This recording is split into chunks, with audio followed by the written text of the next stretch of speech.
What is up? This is the DV Sports and Gaming Podcast. I am your host, DV Macho, aka Junior. We got DV Socks, also known as Paul. We got DV Slessy, Let's Get Nasty, also known as Sam. Let's go. Hey. What it do? And we're here to start the podcast with some Episode number 5, right? Episode 5. Holy crap. Wow. I honestly, dude, good save. I don't know where I was going with that. Time flies. But I was going somewhere. Episode number 5, man. Episode 5. Episode. So exciting, man. But I guess where we want to go with it, right? We want to do our intro thing. We've been letting everybody get to know us. So the thing we want to do this time is hobbies that we're currently into, or past hobbies that we currently are not currently, but past hobbies that we did. So, yeah. You guys have anything? Yeah, I'll go first. Because I don't really know what I want to say, so I'll go first. Well, past hobbies. You know, our family is kind of, really into art. We can be very creative. Past hobby for me was just art, drawing. Drawing was a big thing for me growing up. And not so much like painting, not so much like colored drawing, anything like that. More so like pencil, the black and white, bunch of shading, even like charcoal. That kind of drawing was a huge thing that was a past hobby for me. And I really don't draw very much anymore. But I remember that. I remember, like you and Christy are always really good at drawing, and I think Bina was pretty good. I used to make some mean drawings, dude. Back in. I was always terrible at drawing. I would draw something and be like, God, it doesn't look like this. Just a stick figure. Just a stick figure. It'd be a stick figure with like Dragon Ball Z hair. I was like, God, this looks terrible. Meanwhile, Junior's got like a full-on Goku with veins and like neck veins popping out. Drawing blue six-pack. Super Saiyan hair with a pencil. Just making no sense. This guy's neck vein is popping. I can see the blood pumping somehow. Okay, so yeah, drawing. And then, current hobby, I would say, honestly, the gym. That's a good hobby. Love going to the gym, working out, sweating, pumping that iron, some music, balance my mentalities, let out some rage. The gym. That's pretty much it right now. How about you guys? Cool, dude. I guess I'll go next. Past hobbies. Back in the day, I was really big in like music. I grew up. I was in band going through school. I played percussion, which is like all the instruments that you use a stick to hit with. I pretty much did that. And then xylophone. Xylophone, drums, all those drums. Triangle. Yeah, I did play triangle once. Dude, tambourine, believe it or not, the tambourine was my like best instrument. It was awesome. Like you wouldn't think I could do some of the things I could do with a tambourine. Anyway, That's funny. Current hobbies, I would say my probably biggest one is probably bowling. Pretty deep into bowling right now. I finally got I'm back into it, dude. Like I'm myself again. Last night, Wednesday nights is like my big league, and all 3 games came down. They always put me 5th, so the best bowler goes 5th normally, and they put me 5th. And every game we won by less than 10 pins, and I struck out all 3 games to win each one. It was crazy. Nice. Wow, different meaning from baseball, huh? Yeah, dude. Yeah. Bottom of the lineup is where you want to be in bowling. I got that so late. That's a good joke. I was like, oh, wow, okay. I thought that was good. Thought that shit was straight. Fire! But it's a little bit. Okay. I'm trying to think about like a past hobby that I had. The only other one I can think of was like I tried learning guitar. I know like a few songs, but I don't. I definitely think that's a hobby. Especially, man, I will sit around and just listen to you mess around with the guitar just because I know I can't do it. And you get some songs I love when you pull them out. Like I just like I got hearing like it. 3. He plays the same 3 songs every time, but he plays them well. They're getting more and more crisp over time. So probably guitar would be like a past. It's still a pretty current hobby. I would say my most current hobby would be golfing. It's almost really developed to more than a hobby. It's pretty serious at this point. I mean, you play in a men's league, like baseball, men's league. It's kind of I try to stay active, so I do men's league baseball, but that's only in the summer. So that's true.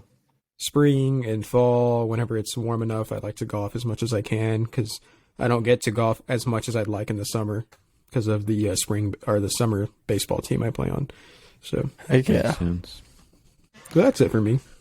Well, that was actually kind of fun, honestly. That was revisiting some pastimes, what we're doing now. Mm-hmm. But big things that happened over this past weekend. I'm pissed. The Super Bowl, man. I'm pissed. Super Bowl, man. Super Bowl. Paul lost. I'm pissed. So me and How Sam, about them Bengals? and me and Sam, if you guys have been listening, we thought the Rams were gonna win, and they pulled it out. It was what? Honestly, first thing I want to say with this, it was a good game, but it did not have the feel of the previous 2 weeks of the playoffs. No, the playoffs overall, I think, were a huge hit, but the Super Bowl was not one of the better games. But it was, it was a solid game, and it was pretty good. Down the wire, it became a better game.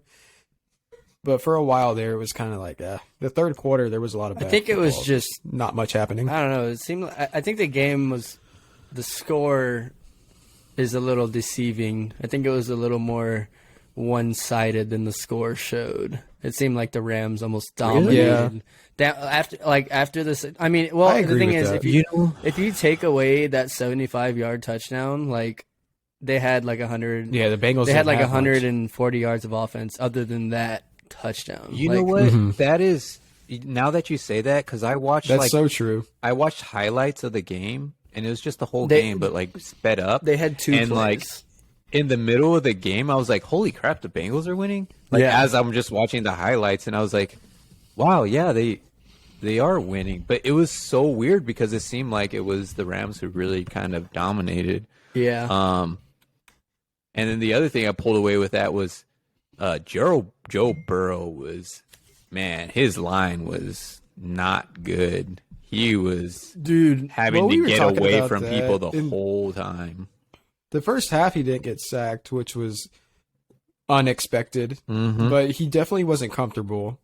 And then they finally got to him in the second half. I think 7 sacks is what they ended up with. 7 sacks. Well, the run game helped him out a lot too. Yeah, I don't know why they also were running stopped the ball in the first half. and Joe Mixon just didn't play in like the end of the third or fourth quarter. Like he just was non-existent. I have no idea why.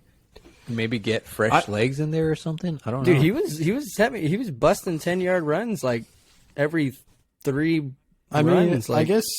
Do we want to try to talk about it like in chronological order a little bit? Like, let's do it. At the beginning of the game, what stood out the most for you guys? Because I know for me, it was OBJ really finding some success. He scored a touchdown. Like, I don't remember what drive it was. I think it was their second drive. Second drive, scores a touchdown.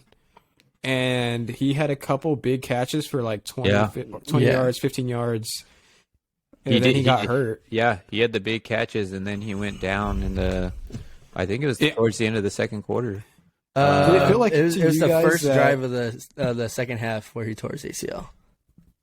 Okay. Oh, was it? Yeah. Did it feel like to you guys the Rams really had control of the game before that injury? Yeah, I thought so. That's what I'm saying. Like, it felt close, but like it didn't look close. Like it just.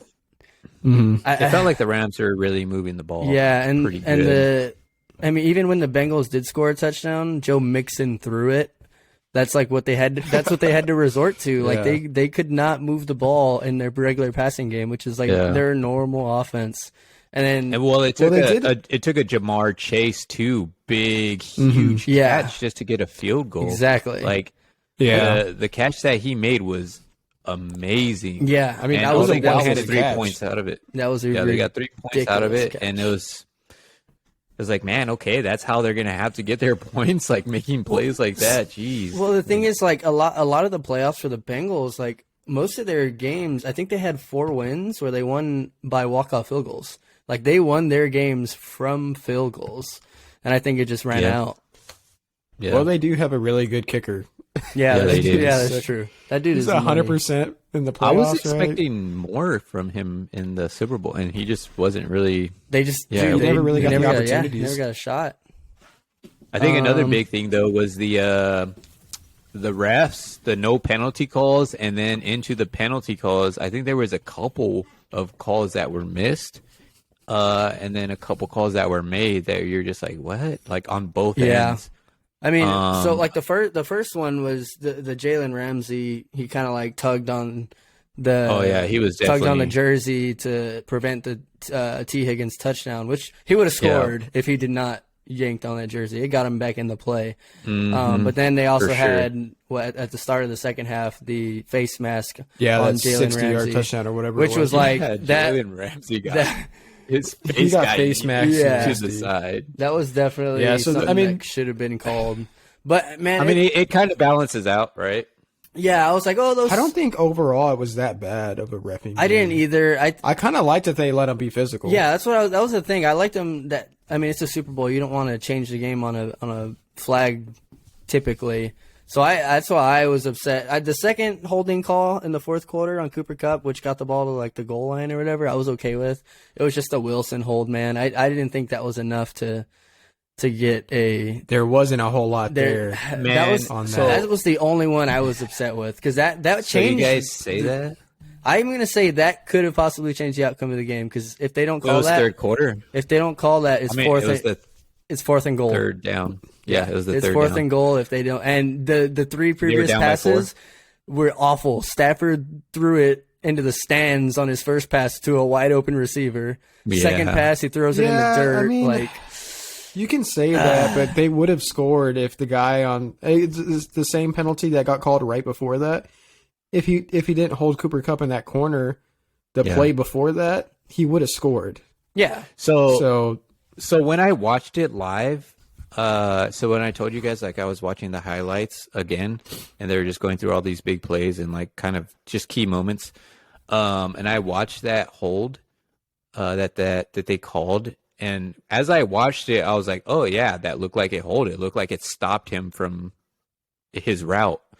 And that was just watching it live. And then I replayed it again, and I was like, yeah, it looks like it clearly like made a difference as I'm watching it live.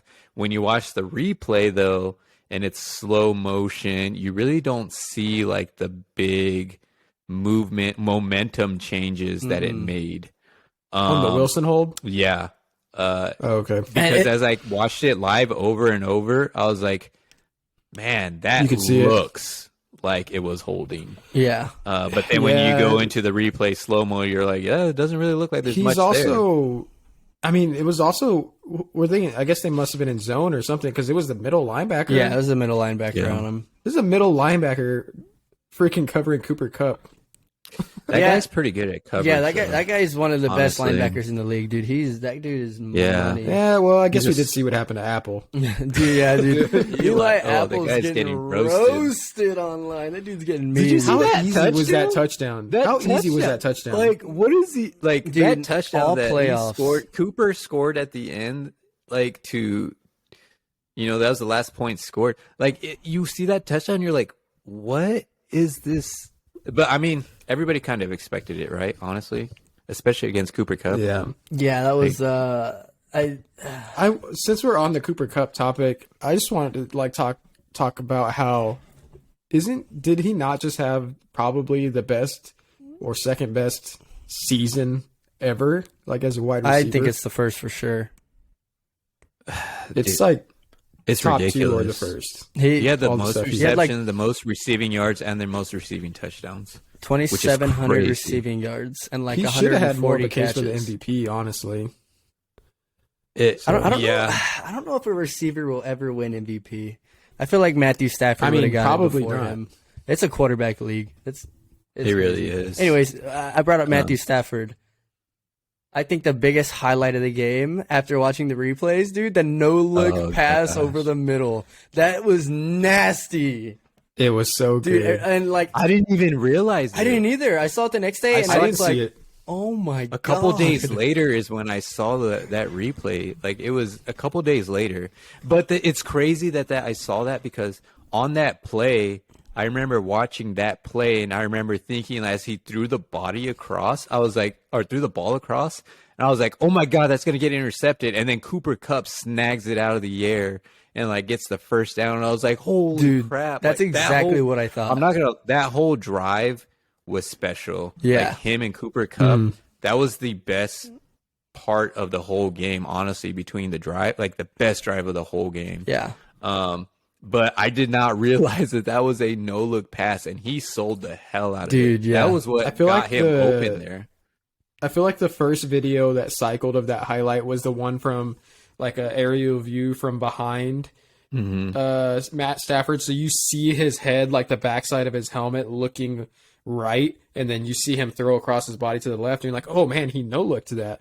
But I saw one today that shows it from the frontward angle. Yeah. So you actually see where he's looking, and he's looking like way off from where he threw it. Yeah. Not even close to where he threw it. And it was a dime. That Dude, ball, and you perfect see spiral. You see that linebacker underneath Cooper Kupp. Oh yeah. And like he it's dove hard. just out of the reach of his hands. like a foot and a half. Because he's cheating to the side he's looking. And it's like, you're crazy. like, dude, that's such a special throw that you don't even realize until the replays, which is crazy. He's been doing that for so long though. Like if you look it up on YouTube, he's been doing that with the Lions. I mean, the Lions, nobody's gonna care, right? But this dude's been doing no-look passes for like his whole Imagine career. that statement. Did you guys see Matthew Stafford's no-look pass on Detroit the other day? as they lose by 20. Yeah. Got it to a 3-possession game. That's exactly what. Which is funny. But he had some Matthew Stafford moments also in the game, especially that first interception. That deep ball that was short, with like easy that was pick so to make. awesome. I was like, classic Matt Stafford game. Three touchdowns, 2 interceptions, and a W. That's how he does it. I was very happy with. I'm not a Jalen Ramsey fan, so I was very happy that he got roasted all game. I was happy about it. Yeah, he got picked Loved on. it, dude. Did y'all see it? So have y'all seen the replay on the last play of the game where Jamar Chase was? Jamar Chase was wide open. Ramsey was on the floor Ramsey again, was on the floor. Jamar Chase was like 10 yards behind him. If they had like 3 more seconds to throw the ball, they would have scored a touchdown and won the game. Well, that brings something else to mind. Is Joe Burrow, like late in the third quarter, he gets rolled up on a sack, and you see his leg. I thought he tore his ACL. Oh my God, it looks so bad. He's probably. I'm curious as to if anything comes out with any sort of injury. They said it's just a sprain, that leg, MCL sprain, no surgery. I mean, which is basically a either stretched out ligament. Or, I mean, he could have a tear. That's great news for them. I thought I was amazed that he came back and looked like pretty solid on it. Well, you could even tell too. He was limping. Yeah, I think they it ran the ball a lot him. too.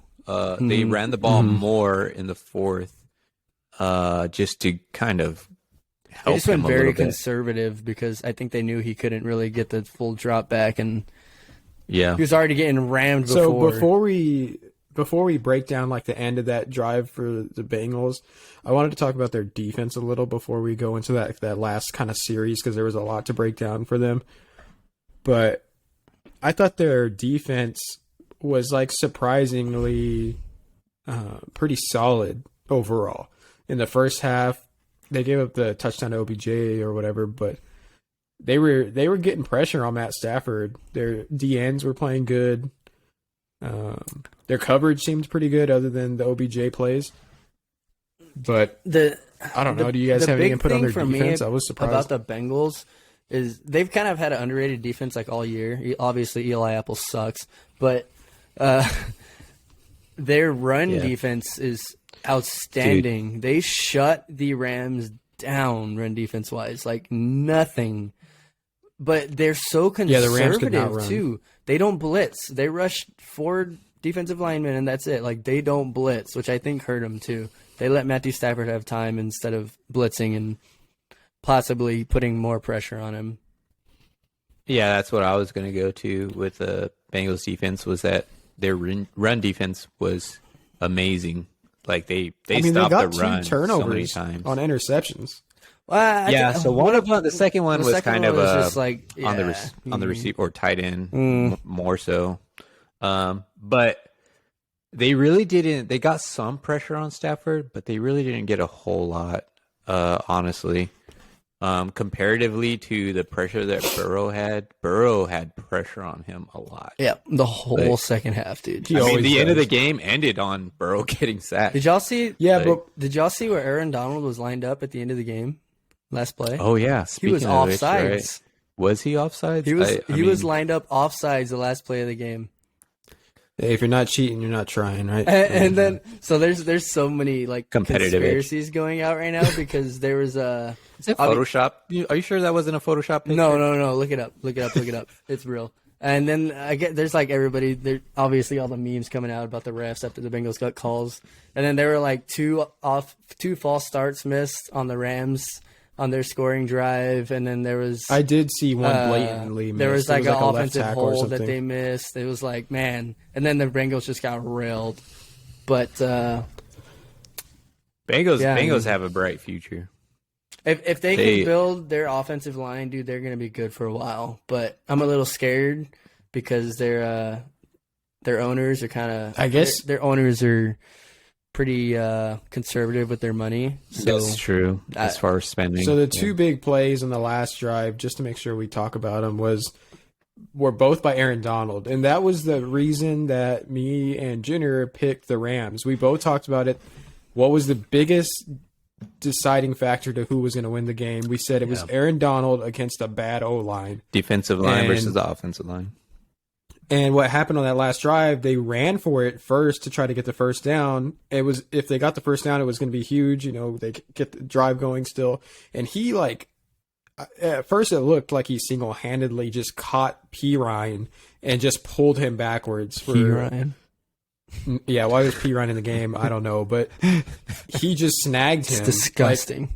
And pulled him backwards, a full-grown man, which was impressive. But then you see the other angle, and there was like 2 guys there. It was him and another guy. You see Donaldson with his shirt off?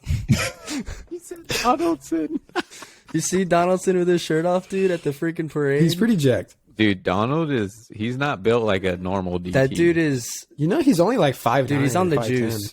He's got to be on the juice. There's no way. Dude, his workouts, man, he goes so hard. Did y'all see how bad the parade was? There was like nobody there, dude. It was like one of the worst parades of all time. It was so bad. It's just empty. I was like, there's no Rams fans out there, man. Not. I mean, They're all 49ers fans. Unless it's San Francisco, you know. They're all 49ers They fans. said that there was more Bengals fans at the Super Bowl. Yeah, it was like they said the 60-40. loudest. They said the loudest it got in there was on that 60-yard touchdown. Yeah, which is, I think the Rams had every game. The Rams had home field. They had less fans. It's crazy. Their fan bases. They don't really have so home bad. field. But it just doesn't exist for the Rams. So the Rams win the Super Bowl. Matthew Stafford gets his ring. He's obviously got the career stats and good numbers. What do you guys think? Does this put him in Hall of Fame talk? Does this qualify him? I think he only needed a Super Bowl. I think he's young enough to where he's going to keep playing a little bit more. So the stats are going to be there, but the Super Bowl solidifies it for me. I think he's definitely going to be in the Hall of Fame. He's been too talented. He's got good storylines, and that's a big part of it too. So I think he'll be in. For me, he is not a Super Bowl, or he is not a Hall of Fame quarterback. When I think of elite quarterbacks of all time, I don't even think of Matthew Stafford. Like, he's not even in my thought process. You don't have to be elite though. Like if Tony Romo won a Super Bowl, he'd be in the Hall of Fame. Yeah. Well, maybe. Not maybe, he would be. He has the stats, but he won't be because he doesn't have a Super Bowl. That was going to be, and he has bad highlights and bad stories. I just don't see Matthew Stafford as a so I saw Hall of Famer. Did y'all see Richard Sherman's tweets? So he made a good point. So Richard Sherman is obviously a cornerback and he's very outspoken. He's like very down talking on the Hall of Fame because he's like pretty much anybody gets in now. Like as long as you have good stats and you might win a Super Bowl, that's an automatic entry to the Hall of Fame. It seems like the Hall of Fame's kind of lost like the difficulty of getting in now. I mean, it's such a which is why I think he's gonna. Yeah, I think he's gonna get in just because he's got the numbers and he's got a Super Bowl. But like, it's such a quarterback driven. Like anybody can get QB stats. Yeah, it's such a quarterback built league now. So it's. I think the Hall of Fame quarterback positions definitely like fell off a little bit. It's a little easier to get in now, but I mean, I'm gonna say he's gonna get in just because of how the NFL is now.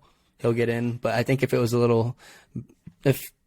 older style football, I don't think he'd be there. I would love to see a survey on like just NFL players and what they think of Matthew Stafford on like his eliteness. Because I do think he is an elite quarterback. He's just been stuck in Detroit, and their whole culture is trash. I mean, I think he's a good. I think he's a good quarterback. I don't think he's elite. I think he's a good quarterback, but I wouldn't even say he's a great quarterback. I just think he's a good quarterback.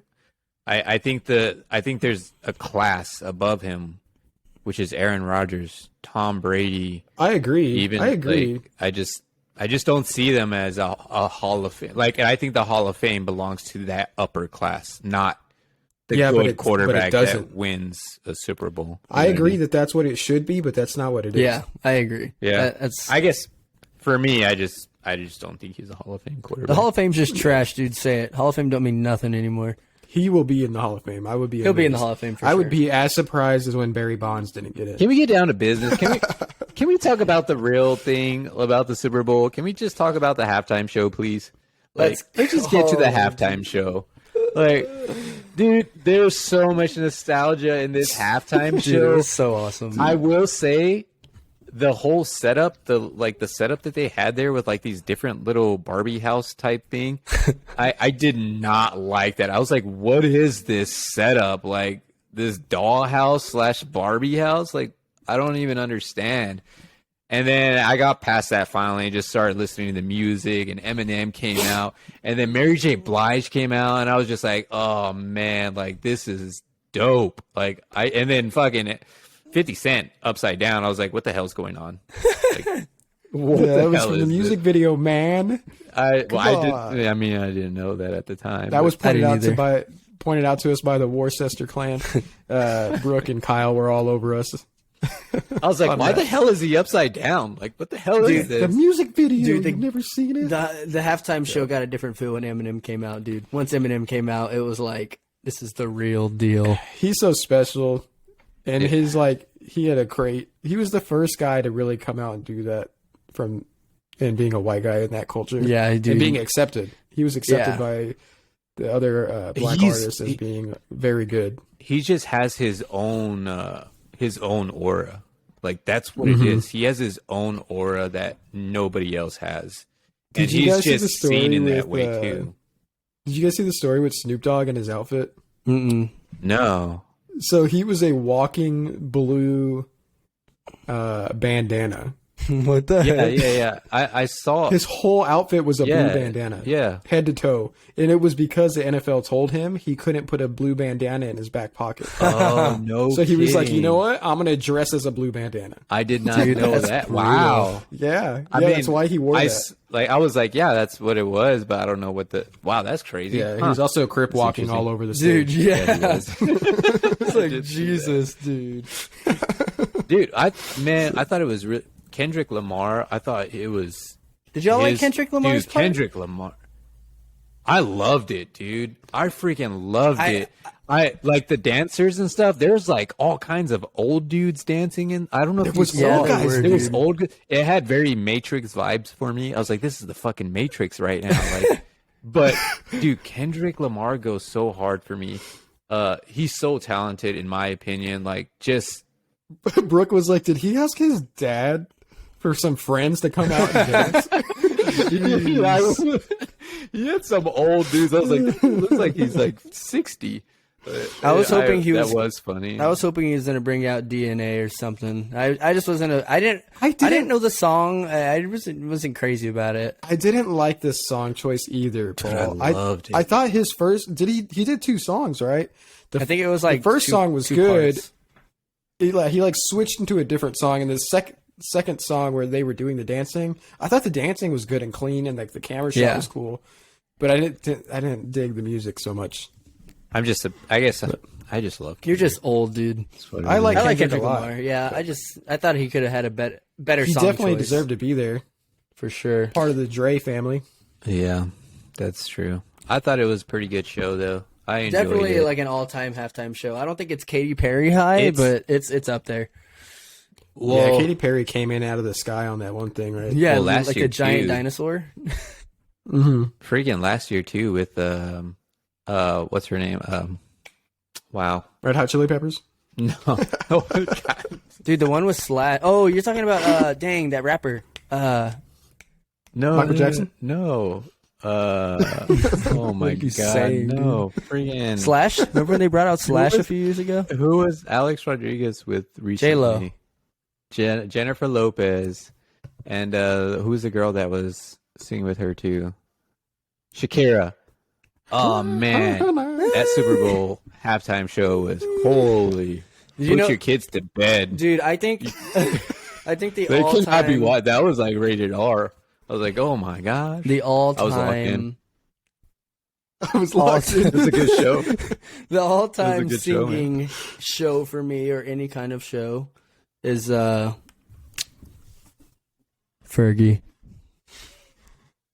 Oh my god. That's all Which time for one? me, dude. Fergie, Star Spangled Banner, All-Star Game? All-Star Game. Was it All-Star Game? Yep, Fergie All-Star Game, all time. Are you talking about That's generational. Oh, yikes. Star Spangled Banner or National Anthem? National anthem, yeah. Yeah. Jesus Christ. Star Spangled Banner. What are we talking about Same thing here, here. Same thing. Speaking of All-Star Game singing by Fergie, let's NBA go trade? right into NBA trades. What a segue by me.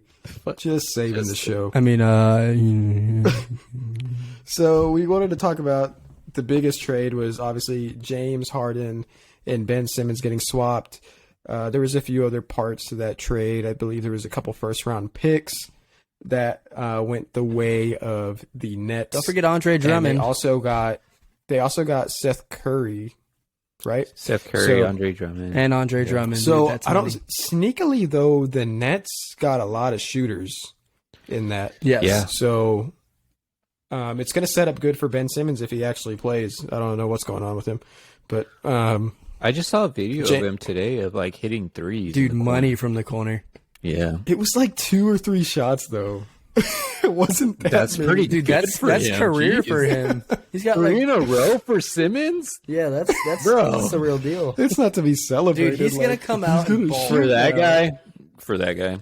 Let's be real. Yeah, I guess the fact that he was even shooting him in practice is a positive, right? So The fact that he's practicing is a positive, dude. Jesus. Dude, also, though, on that note, though, what was it? The Sixers' first game, like after the trade, Just they got railed blown out by like 40-something points. by the Celtics. yeah, Railed, dude. well, they got some new guy. They got Harden, but Harden's not playing even right now. So he's hurt still, so he's still got to come back. I do think they will have a great combo if he's actually healthy.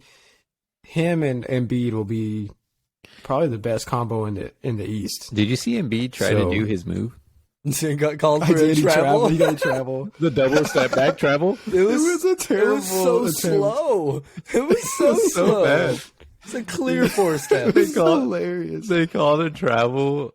His face was so serious. Like He was if- like, "What happened?" like it was like built into his arsenal of moves. Like he was so stone faced. Like he didn't laugh about it or anything. It was just like He was like, "Don't call that on me." It is. it was. I was like, oh my god. Like this is where this is going. Like oh my gosh. It was pretty funny. I was laughing pretty hard. So other big names that moved, Porzingis and CJ McCollum have both been traded from their teams. The crazy thing about Porzingis for me is Mark Cuban I want to talk about that too.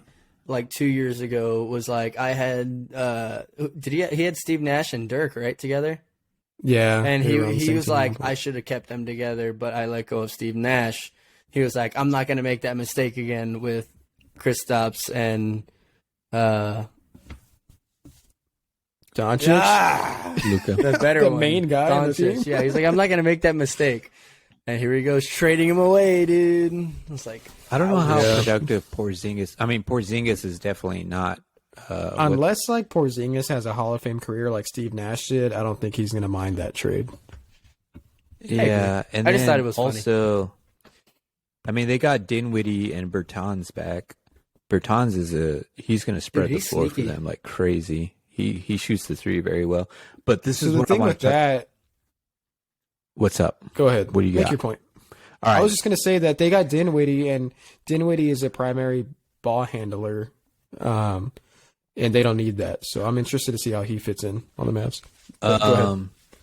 So I don't know if you guys saw this, but Bertans, he was asked some questions, and he came out and said that because he came from the Wizards, right? And he said that for him to move was good because that team, there were so many players talking about their minutes and their amount of play time that it was just a feud because one player wanted more minutes while another player wanted more minutes while a bench player wanted more minutes. And it was just a big thing of like people wanting Sounds like the Wizards spotlight. culture. Yeah. And I was like, holy crap. Like, I didn't even know that was going on. Bertans just came out and freaking former Spur. Like, he probably was like, this is not how you win. Like, yeah. I mean, coming up in the Spurs organization, like, it's all about the team. Top tier organization like that. Yeah, and it seemed like just the Wizards is just a thing of their players are just like, it's me, no me. They got that Westbrook culture, even though he's gone now. God. Westbrook, oh my God. So CJ McCollum got traded to the Pels, but honestly, I don't think anybody cares about that. I think everybody cares about Zion Williamson still not playing, right? Right, Pelicans? Zion's up to 425 pounds. Have you guys seen him? No, I haven't. I believe you, though. Zion. I'm just kidding. I saw him playing in the Super Bowl last week. What are you talking about, dude? D-end right there. Is that a bad joke, Zion? Dude, oh my God, Zion. Dude, did y'all see he has to get another surgery on his foot? He's going to be out even longer now. Oh, one more surgery. Are you serious? Yep, he has setback. He's out even longer. Jesus Christ. That's going to be Zion's foot story. It's going to be one more. Yep. Just like you're getting off of Xbox, one more game. One more. 10 one years more later. Surgery, one more. Oh, God. One more taco. Well, nobody likes the Hold Pelicans. on. We got CJ McCollum to the Pelicans. Celtics got Derek White, which for Spurs fans, Derek White's a good pickup for them. But this is what I want to talk about. Okay, so the Spurs. We're big Spurs fans. We're from San Antonio. Spurs have huge culture. They've got championships. But something that the Spurs got with some trades this year, they got 2 additional first-round picks. Bang. So, yeah, on top of their picks that they already have. So they got 2 additional first-round picks in the trades they made. So it seems like for me, they're either going to be trying to build for the future, or maybe they use those picks like in the future to get. I don't know what they're going to have to. I guess they're going to have to draft in 2020. I think they're already going future, so that's going to help. They have they have the youngest team in the league. So I went to the Spurs and Thunder game, which is 2 teams that are full rebuild mode. Oh yeah, and it was actually really cool to watch because I was watching really young, talented guys play on both sides, and it was really cool. I was surprised with the Spurs players. There's a guy named Vassell on the Spurs. Good. Yeah, he's like good. a wing type guard. Mm-hmm. Great player. I was like, man, he has potential in the Spurs system to grow to something special. Yeah. Mm-hmm. Keldon Johnson was solid. Keldon Johnson's a solid player. DeJounte Murray, I was a little disappointed his 3-point shot's not a little better. Dude, but he's been he's playing, not a 3 guy. He's been playing. I know so he's good. not, but I was just, they seem to be so good at developing 3-point shooters at the Spurs. Like even Tony Parker could hit threes by the end of his career. Yeah, but it did take him a while. Did I you just feel like Murray, that though he is the motor of that dude. team. Yeah, he's like, playing. He wills them to victories. He's out of this. I was world watching this year. like perfect play to describe DeJounte and like his style of play and leadership. He was on a fast break. He was going down. It was pretty early in the game, maybe second quarter, and it was a pretty close game at that point. He's driving down on a fast break, but it's like to him in the middle of the floor coming down, and Keldon Johnson was on the wing on the left, and they're coming down together on like 3 defenders, one in the middle, and then the other 2 kind of pushing up on DeJounte. So Keldon was kind of running free, and I see him screaming at Keldon Johnson, like run for real. He's like telling him like to actually run because he was jogging up the floor like for a fast break, but he wasn't like sprinting to the hole. So he's screaming at him like run, and he never took off. So then he just took it by himself and scored.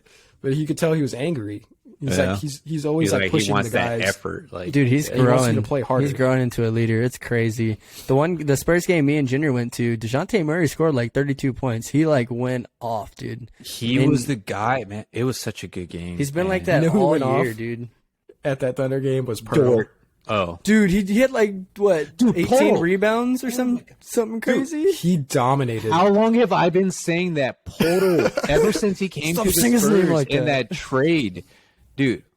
I'm telling you guys, that guy is he's legit. money. That guy's good, man. Like every time he was in the game, and what's his name that we had before LaMarcus Aldridge?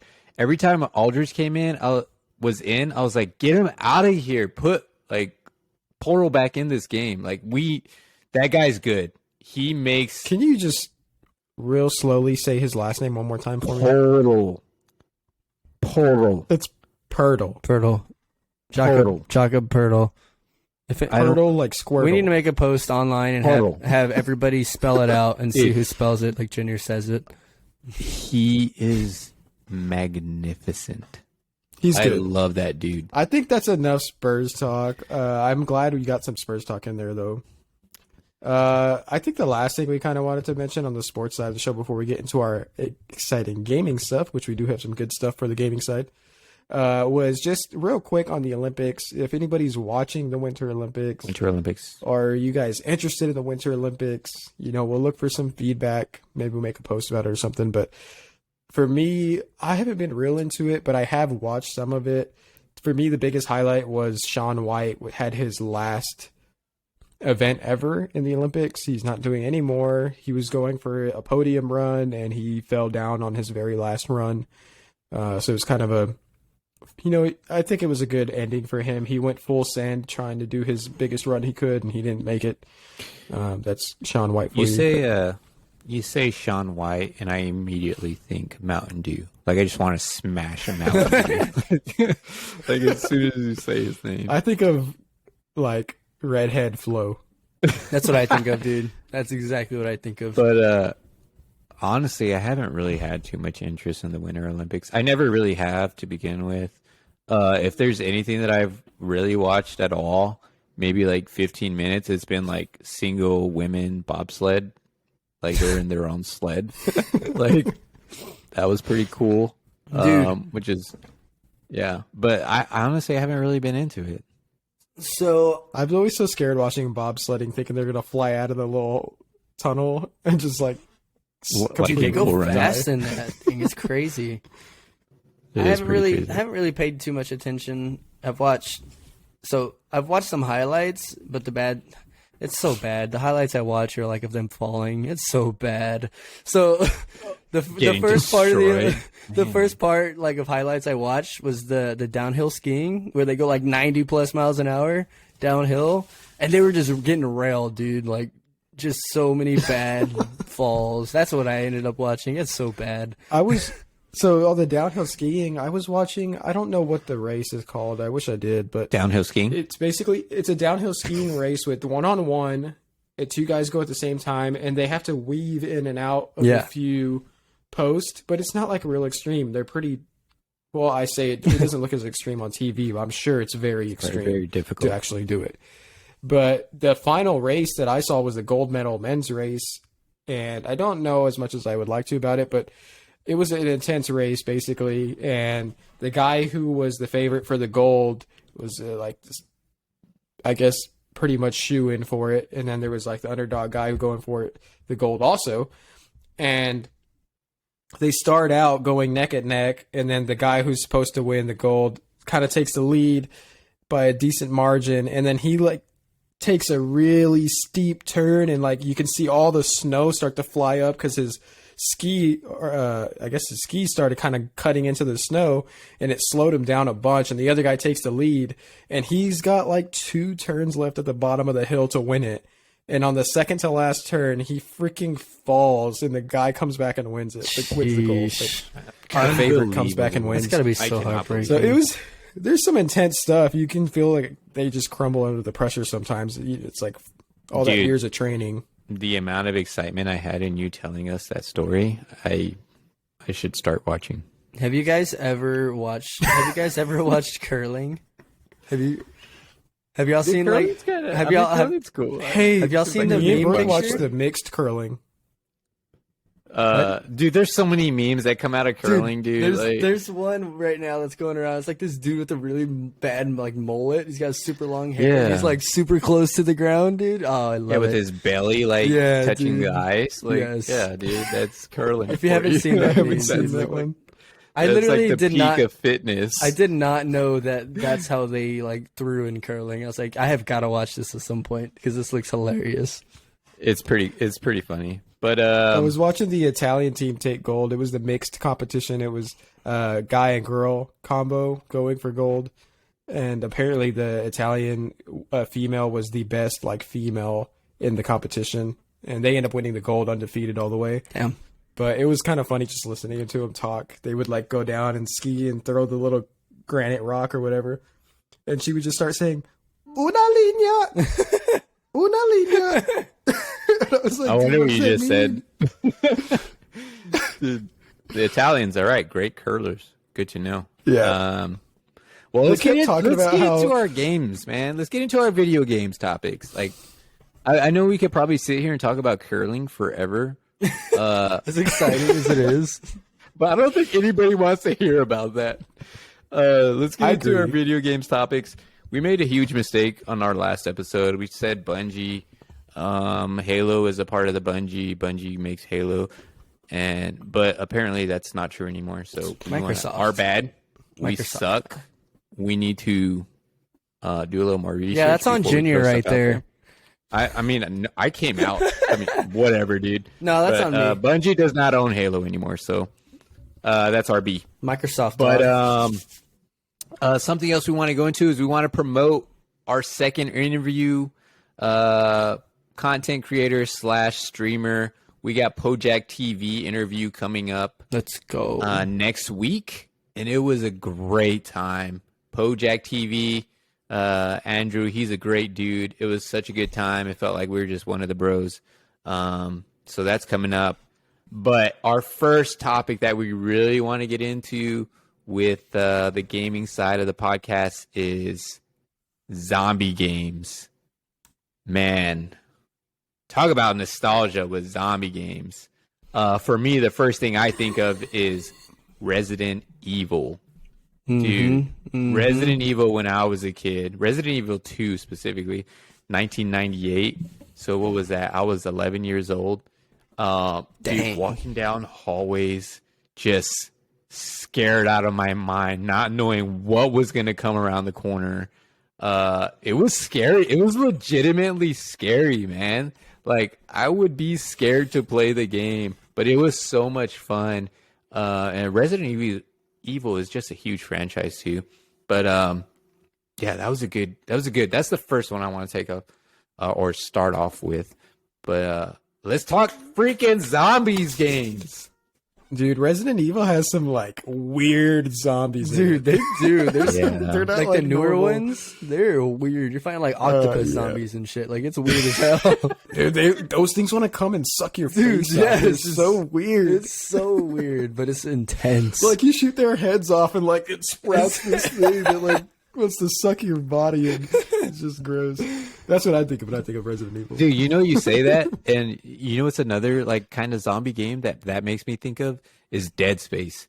Dude, Dead Space is unreal. That is the other game that I've played when I was older too, though, where it made me feel legitimately scared while playing. Those are like the only two games that have ever done that with me playing video games. Dead Space, yeah, dude. It is scary, man. Especially when you got these little demon, zombie, baby, alien things like crawling out. Like, Dead Space. I've never played Dead Space, dude. It is fun. It's a good game. I've seen they have multiple Dead Spaces. And yeah, I think there's 3 of them. Junior introduced it to me one year when I was staying at his house, and dude, it's intense. Like it's one of those games that you like are paying attention to because you don't know what's gonna jump out at any point. Literally, you could just locked in. You could be because everything's dark. It's never bright. It's always dark. First of all, and then there's like crazy music all the time, or there's not crazy music. And at that moment, something just flies out from the ceiling or the wall and destroys your ears, and you get terrified. Like that game's intense. It's crazy. But it's good. It's a good it's game so too, good, dude. It's so good. But man, it is not for the. It's not for the kids. I don't buy that for your children.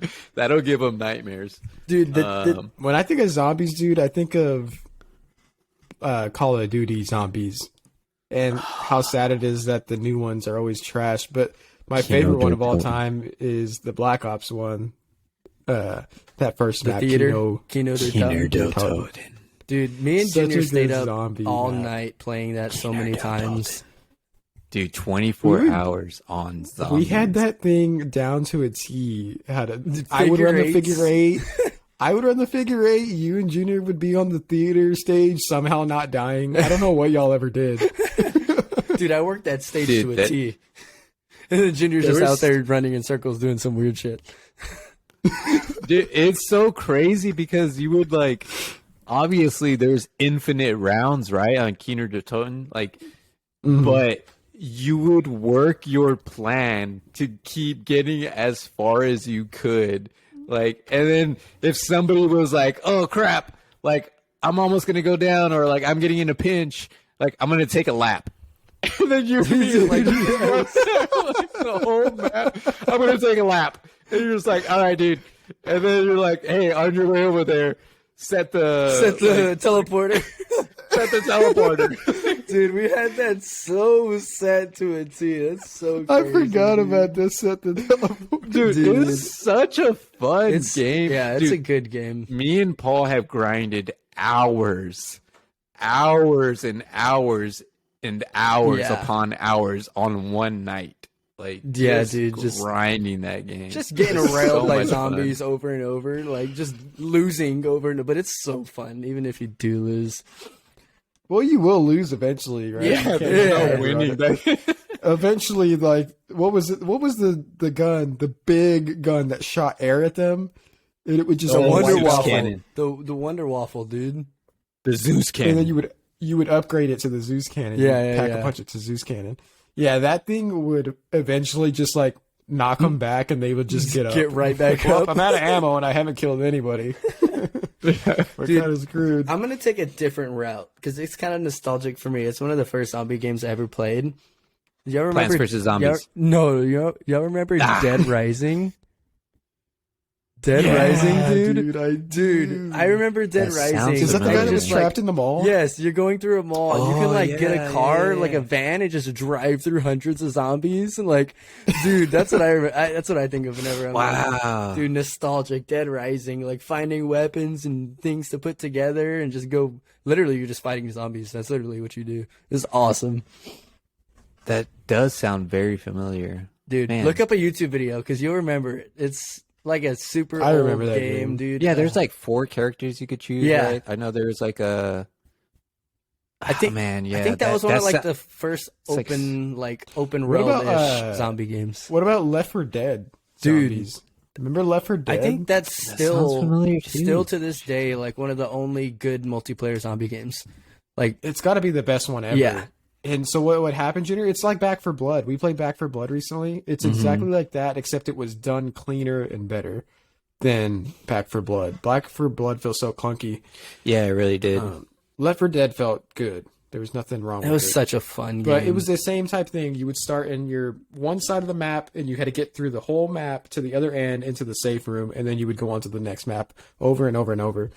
And the cool thing is that you could play as you could be either the team trying to survive, or you could play as the zombies trying to kill the team. So you would spawn as a different zombie with special powers, and you'd be trying to kill the other guys that are running around trying to make it through the whole map. So it would get really intense. It's kind of like Heroes versus Villains from that Star Wars game, but in zombie form. Yeah, yeah, dude. That was a really great. Never played Left 4 Dead. That's like an all-time zombie. No, game. I think I have. I think I just haven't played it in a while, honestly. So, I think we want to start something new this week going on, right? We want to start a segment. We want to give a DV Macho moment of the week because these happen every week. Moment of the week, DV Macho moment of the week. No. Yeah, it happens all the time. So who wants to tell the Macho of the week? I guess I have to, right? Yeah, I wasn't in the game. Yeah. Then Junior can't tell it because he can react. But okay, so we were having a long, rough night of gaming. It was me, Junior, and Salty Zex Panther, our stepbrother. We'll give him a shout out. He's trash. Avithia. Yeah. So it's just us three playing. What do we start out on? Cold War, maybe? Or no, we were gonna play Cold War, but Junior's Cold War needed an update, and it wasn't gonna work. So then we were like, what else can we play? And he was like, well, I have Warzone. So we go to Warzone, and it's unplayable. It was so trash. All of our screens were shaking. The game was so busted. We were like, okay, well, let's not do this. So we go to what does everybody else have? Fortnite was what we settled on. Everybody had Fortnite. So let's go. We loaded into Fortnite. First game of the attempting to getting back into it. We have a decent game to start out. We didn't immediately die or anything. We got a decent ways in. Yeah, it was pretty good. And I want to say probably the first big fight we had without any surprise to anybody. We're fighting, and then all you hear is Junior go, "Oh, I just got sniped." And he gets freaking sniped in our first game back to Fortnite. Oh, it was one shot. One shot to the head, knocked from full health, full shields.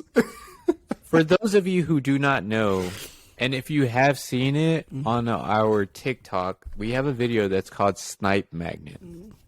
And it is literally me getting sniped over and over and over on Fortnite. And it is so frustrating that we have this huge break of playing Fortnite. And as soon as we get back on it, I felt like we're probably a third of or 2/3 of the way through playing a round of Fortnite. And we weren't even in the middle of a fight. I think we were trying to avoid people fighting or something, and we're running, and it's not like I was sitting still. It's not like I was peeking over a wall. I'm just running, and I get sniped in the head, just sniped, dead. And I'm like, I just got sniped. Never fails. Of course. Why? Why am I the one to get sniped? There's 3 of us, and of course it is me who gets sniped because I am playing Fortnite, because I am DV Macho, so therefore I must get sniped. And I guess that is the DV Macho moment of the week. Getting sniped. God, that is so. Hey, before we go too much further, I did want to shout out this game because I really want us to try it. I want to talk about the last zombie game, and then we'll move on. This game called Dying Light 2. it looks like a really fun zombie game. So I just want to throw that out there. It looks like there's like it's kind of like open world ish, but you play multiplayer online with people, and you have a squad of 4.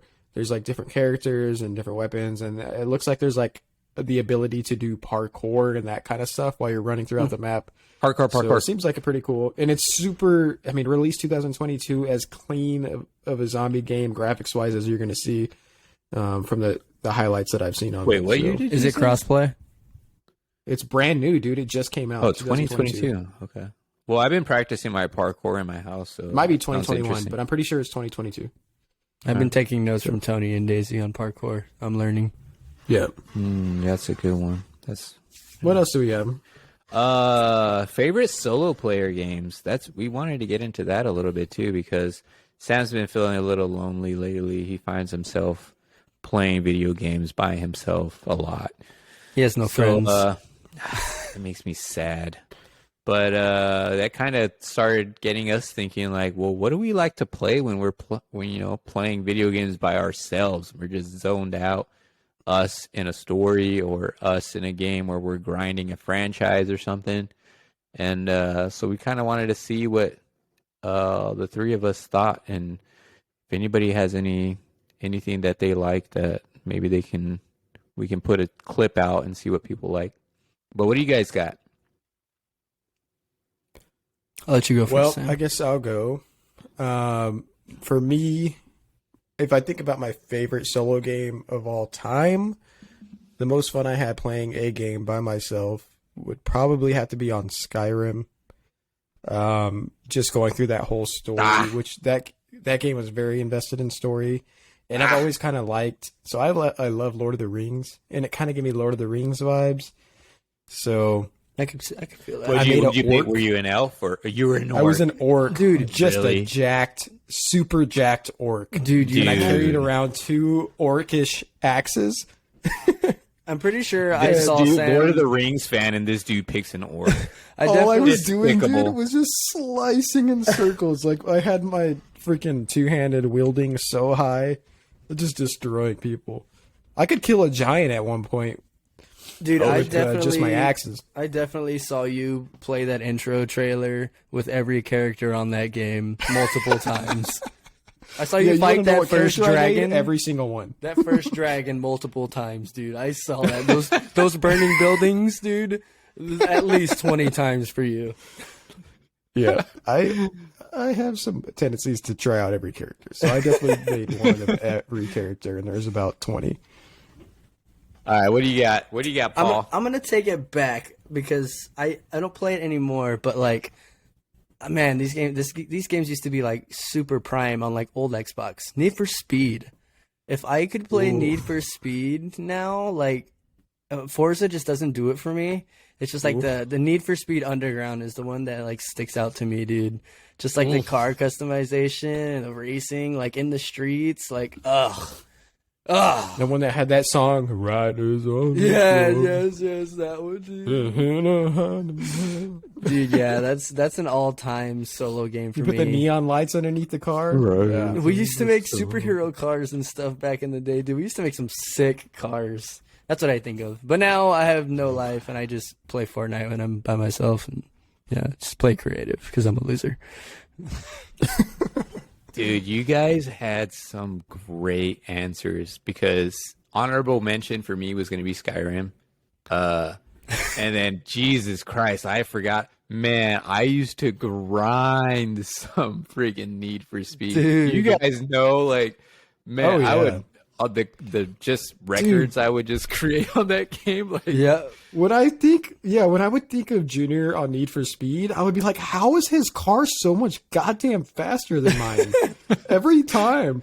It's like his records on like the speed things would be like 5 seconds faster than mine.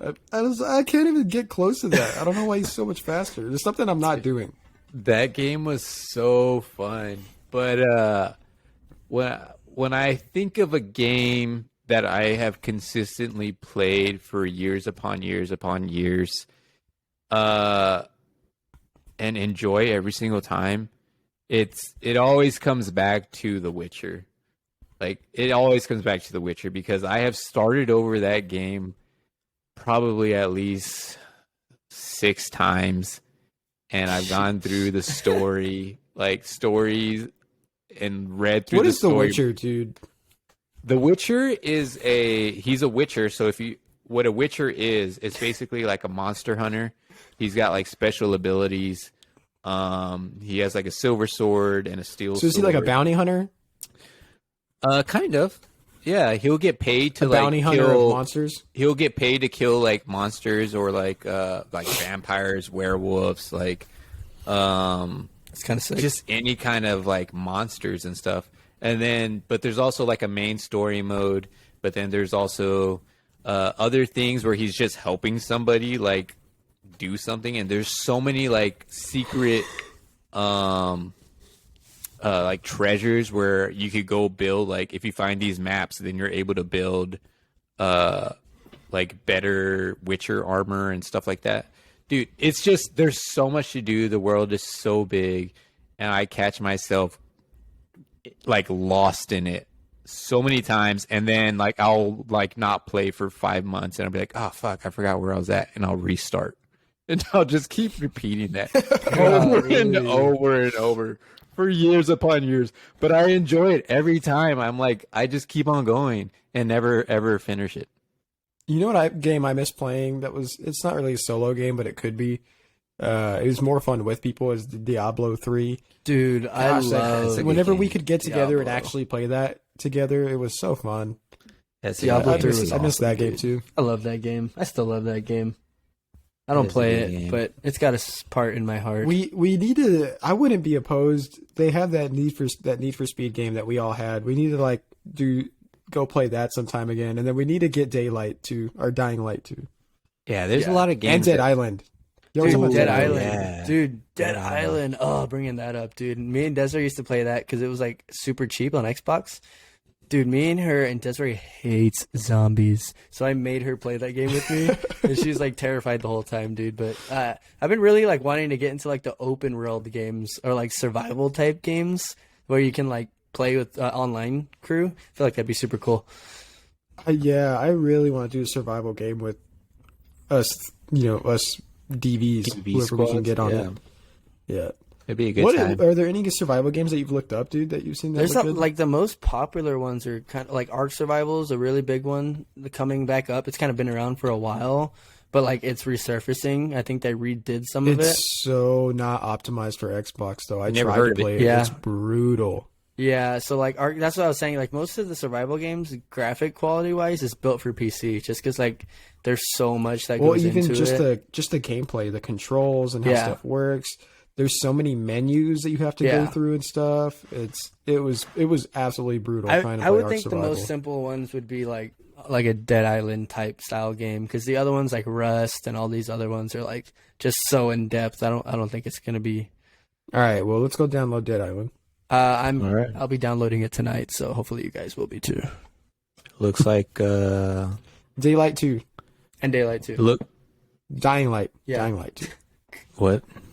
All right, cool. Well, looks like on that note, we're wrapping up this episode because we've got a couple games to download, and that's going to take up our bandwidth.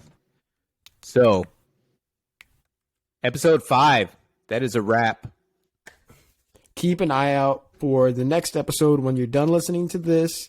On the 26th, we released a Pojack TV interview. Shout out Keep an eye out for that. It's going to be very good. Give him a listen and go follow him. He's making good, clean content, and he's very original. So yeah, he's good, man. Good content. All right, see you guys. Peace out. See ya.